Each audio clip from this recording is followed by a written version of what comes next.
Welcome to the Food Startups Podcast, connecting the opaque world of food startups. This is Daniel Imri Sitanayake of Tiny Farms, and you are listening to the Food Startups Podcast.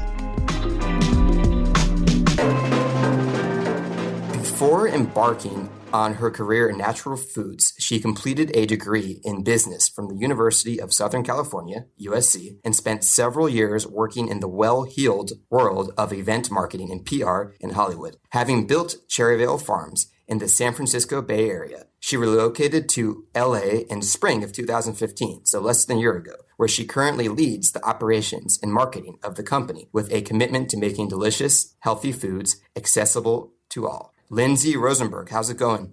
Good. Thanks for having me. Yeah, thanks for coming on the show. As I mentioned pre-show, I'm in Central America right now, so this will be accompanied by wind chimes and tropical birds in the distant background. I would have it no other way. Great. Well, before we get into Cherryvale, I wanted to start, where did you grow up? So I grew up in Santa Cruz, which is about an hour and a half south of San Francisco. It's a very typically hippie town. It's where UC Santa Cruz is. And I grew up on a little farm called Cherryvale Farms. Okay, so that's obviously where the name of the company comes from. Yeah. I can cross off that question then.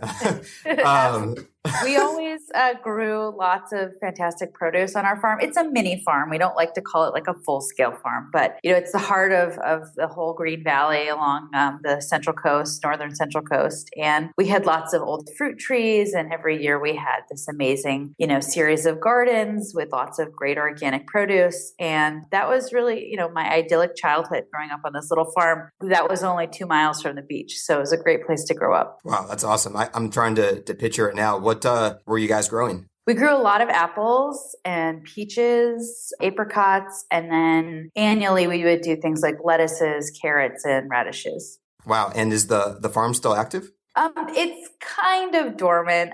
Cherryvale Farms as a business in the baking mix line has kind of taken away our attention from the farm itself. But in 2013, we actually did a farm tour with Slow Food Santa Cruz. So people actually got to come out and see it, which was really nice. Amazing. And then, so in high school, you went directly to USC.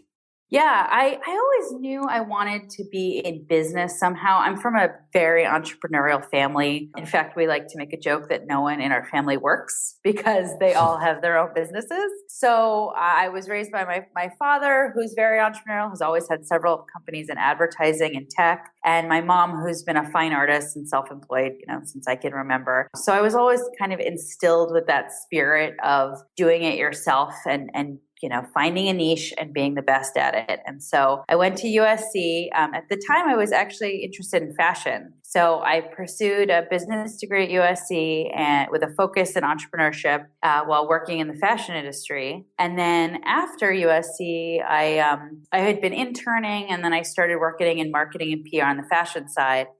For a denim company in LA. And I really loved it. It was really exciting. But then I moved into the PR side and marketing events at a big Hollywood PR firm. And that's where my many years in the well-heeled PR, as you said, took off. Okay, so I'm going to read this quote. I think this is from the New York Times article, which I'll link to on the podcast, which will be at foodstartupspodcast.com/Cherryvale Farms. Cherryvale Farms. Okay, so here's the quote. I was doing entertainment PR in Hollywood, celebrities and calls at 2 a.m. and was, burnt out. All right, so I have two questions here. So I suppose if you're in the industry, you understand that. But when you say, celebrities and calls at 2 a.m., why does that happen? Well, I think that the world of celebrity and Hollywood is very much a 24-hour cycle. Things just have to get done immediately. Press can happen in 10 minutes. So you have to get ahead of the game and know what's going to get out there. So yeah, I've definitely had some nights where 2 a.m. calls and finishing events at 3 a.m. and then hopping on a flight back to LA. It was some chaotic years. Very fun. But, I grew out of it.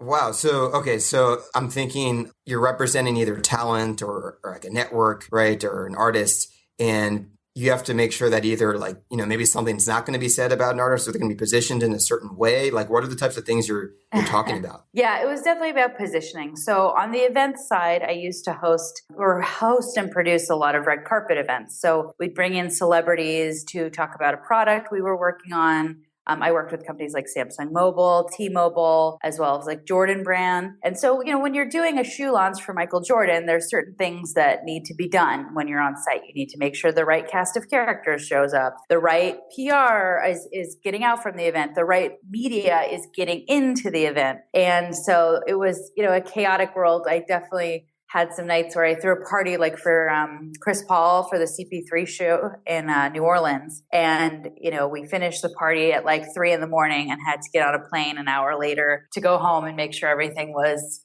ship shape back on all of our other accounts. So it was a crazy time for sure. Wow. Okay. So yeah, it's a good explanation of it. And then, okay, so burnt out.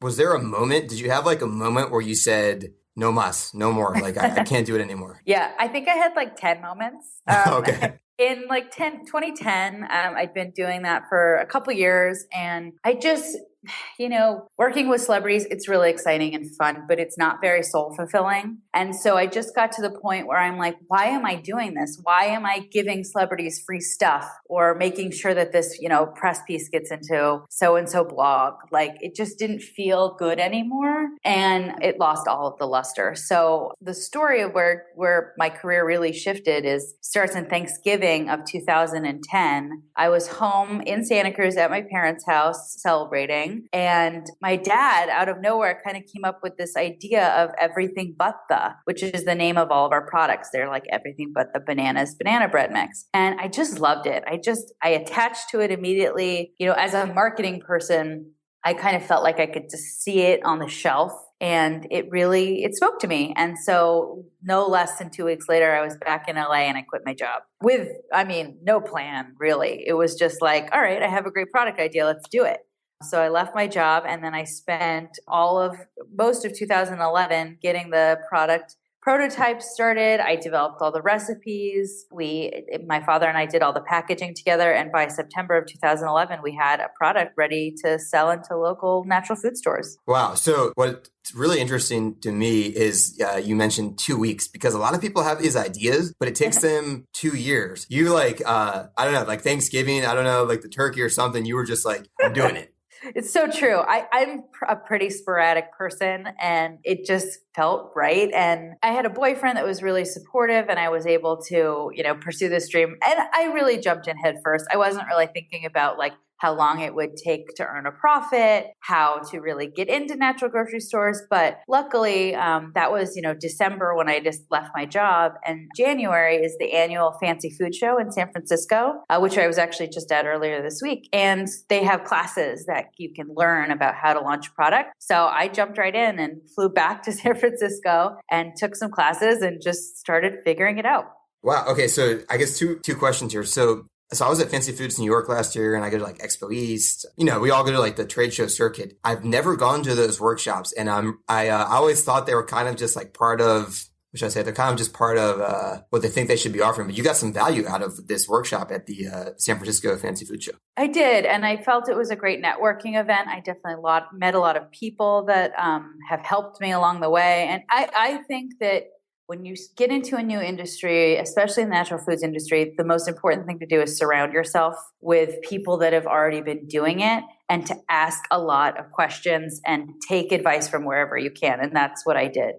Okay. Now, all right. So I have a question for you. A lot of times, when it's like from someone that's in the industry, they give you like a simple piece of advice, but for someone that's not in the industry, it's like, it just like a light bulb turns on. Were there any like really simple things? I don't know if it was like a co-packer or just something like, Lindsey, you have to be non-GMO certified, or make sure your co-packer has X, Y, and Z that really changed the game for you? There is. I don't remember who told it to me, but it's don't spend any money. And if that is the one thing people can take away from this podcast, I hope that's what they'll learn. Don't spend any money. Don't give away product when you can give away, do it for 50% off. don't spend money on ads and other promotional tools when you can get it for free. Ask for everything for free. Ask, explain to them like, look, I'm a little business. I don't have the capital of a company that's got, already in their Series C round. I don't have that cash. And a lot of buyers and retailers will really understand because they want the exciting young brands in their stores. And so you have to explain to them that like, look, I don't have the capital to do that, but I will, do demos or do coupons or other kinds of promotions maybe on social media to promote your brand while not spending direct cash on things like ads or free fill. Right. So it makes a lot of sense. I feel just the way you said that to me, I feel like you're pretty good in sales. I guess marketing is pretty closely related to sales. And an advice that I've got from people that have been on the show, as well as other people I've met at these conferences, is about persistence. So, I just wanted to share that for sales, like whether you're talking to grocery buyers and whether it's like produce buyers, if I do like dried fruit buyers, I used to think like this cool, like laid back, like sales, like, like check in every once in a while, like would work. Maybe if you're really lucky, but persistence in front of buyers, just keep getting in front of them because they're getting so many emails and calls was one of those things that kind of flipped the switch for me. I guess I didn't want to be seen as like intense, but I realized that's it's not really even intense. They just see it as someone who's persistent and looking to get in the store, and you have to, or else they're just not going to find you. Absolutely. And I think crafting a really original story is so important to that. I guess that's where my sales and marketing worlds kind of collide. I don't go in and say I have a great baking mix. I say I have a great baking mix because X, Y, and Z, because, it appeals to their customer. It's at the right price. It sells because nope, they don't have anything like it. Those are the kind of things that are really compelling to a buyer and will get you on the shelf. And persistence, as you said, is so crucial. I mean, I've been, working with Whole Foods since 2012, but I've never been able to clinch national placement in all of their stores. And I, after 3 years of trying, finally have a meeting with them next month. So, hopefully, fingers crossed, all goes well, and you'll see us in every Whole Foods in America. Okay, so this is interesting. I want to make a note for the listeners. You may not know that Whole Foods is strange in the sense that it's got a bunch of regions. So you can be in like a couple of regions, but in another one, they've never heard of you. So you can be in the Mid-Atlantic region, and then in the Northeast, they have no idea who you are. So getting national with Whole Foods, that's really big. I hope the meeting goes well. Thank you. But one thing for your listeners to really know too is that just because you get the meeting and then get into Whole Foods National doesn't mean that's the best decision for your business. You have to have the capital to support those kinds of expansions. And Whole Foods is an amazing company that we're thrilled to be working with, but we have lots of other great accounts too that, we have to figure out where to place our budget so we can support all of them equally. That's a great point because it comes down to leverage, not even in food, just in general. Think of, the company doing, we'll just say widgets, and they have Walmart, and all of a sudden Walmart becomes 90% or 95% of their clientele. And then they start squeezing the price, et cetera, et cetera. So that's cool that you have diversity outside of Whole Foods National. Now, so an entrepreneurial family, sales and marketing experience, Cherryvale Farms, the original Cherryvale Farms, or the produce that you guys grew. So you kind of had a lot of things that came together to get into the food industry. So in a certain aspect, you didn't start from scratch, and you also had the help of your father, who's an entrepreneur. I mean, what's it like working with him? We're really lucky that we work together so well. I mean, it's a true partnership. And he, it's funny because I'm the daughter, but I run everything day to day. So I tell him what to do in most circumstances. And it's been a real joy, honestly.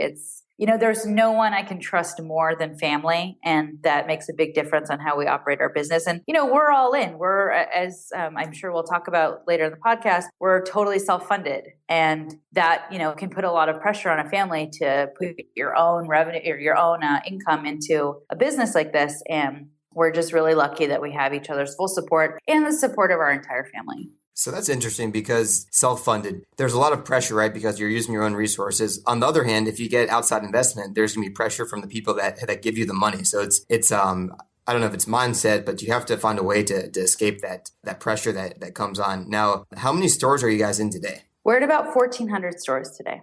Wow. Okay. 1,400 stores. That's awesome. And what about in the last couple of years, how has the kitchen transformed? The kitchen? Like as in where you were making the mixes? Oh, well, we never really made these in a kitchen. So we started, our first prototype batch, we used a kitchen in Santa Cruz from 9 p.m. to 1 a.m. in the morning for a few weeks to get our initial prototype batch off. Those were fun weeks. But then we moved on to a co-packer. We always knew we wanted to be a big brand. It's, there's plenty of fantastic products that are artisanal and made by hand. But for us, we wanted to create a really convenient kind of household product. And we knew that to do that, we had to have scale. So we started working with co-packers almost from the beginning and have since then kind of grown and upgraded our manufacturing partners along the way. Now, have you already talked about this? Would there ever be a day where you would think about, setting up your own production facility? That's not really in the cards for us right now. And that's because there are so many wonderful manufacturing partners that can do it for us. I do think that with more complicated products, maybe a ready-to-eat product, there's some big advantages there. But for us, the simplicity of our manufacturing is kind of what we really like. So, and so simplicity and convenience, they're a theme that's like interwoven in your company, right? Because that's one of the selling points of the mix, because you only need to add one ingredient. You don't have to spend time finding them, but you don't sacrifice quality or taste. Absolutely. We wanted to create products that mimicked homemade, but made it simple and easy to have those treats at home. So banana bread mix is our best seller because it's something that people know and love. I always say every Starbucks in the country serves banana bread, and it's because people just love it and it has great familiar flavors for them. But you just add bananas, oil, and water. And that's because we wanted it to be something you could keep in your pantry, kind of make it a moment's notice. And, I think we all have bananas getting brown on the counter by week's end and want to know what to do with them. So it's all about simplicity. We don't focus on any kind of trendy food isms. I think we don't do ancient grains. We're not gluten-free. We're not putting things like probiotics in there. We just wanted to create the product that mimicked homemade. And that's kind of why we like to call ourselves the Betty Crocker for the 21st century. Betty Crocker is something that came around decades ago for a very different kind of home and homemaker. And we want products that are very approachable for the modern day home cook, with little kids running around, with dance recitals to go to, with a job to go to every day, like something that needs to be super convenient and easy, but really familiar at the same time. Great. Well, Lindsey, I really want to thank you for coming on the show. Now, where can the audience and listeners get in touch with you? Absolutely. You can reach me at Lindsey@cherryvalefarms.com, or you can ping us on any of our social networks at @cherryvalefarms. And there's lots more fun stuff on our website too if you want to learn about me and the blog that I update on the regular, as well as lots of great photos from our fans and how people like to use our products. Great. Well, thank you so much. Thank you. Hey guys, thanks so much for listening. And as always, if you have any questions or comments, find us online at foodstartupspodcast.com.